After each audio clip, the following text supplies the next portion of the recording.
U.S. President George Bush got an unexpected surprise during his unannounced visit to Baghdad.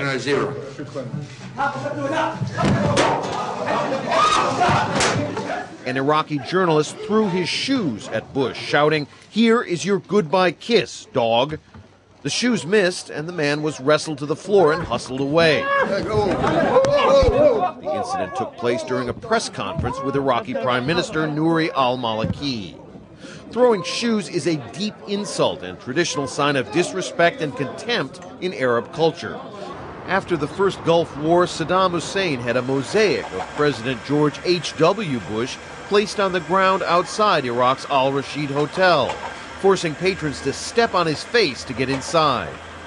In 2003, Iraqis celebrating the fall of Saddam Hussein smacked his toppled statue with shoes and sandals. Bush shrugged off Sunday's incident. I didn't feel the least bit threatened by it. These journalists here were very apologetic. They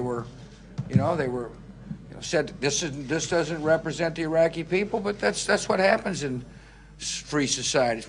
A few moments later, al-Maliki and Bush signed the recently approved Status of Forces Agreement, paving the way for U.S. combat forces to leave Iraq by the end of 2001. You have stood by Iraq and the Iraqi people for a long time, starting with getting rid of the dictatorship to helping the Iraqis fight terrorism.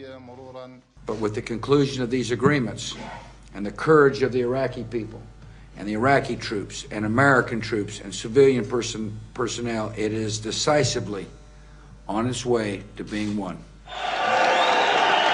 But over 140,000 U.S. troops remain in Iraq, more than 5 years after the invasion.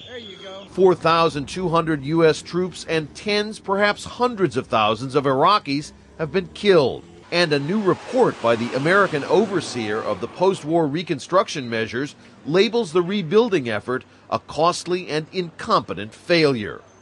At the beginning of the war in Iraq, before Bush prematurely declared mission accomplished, administration officials confidently predicted American forces would be greeted with flowers and candy.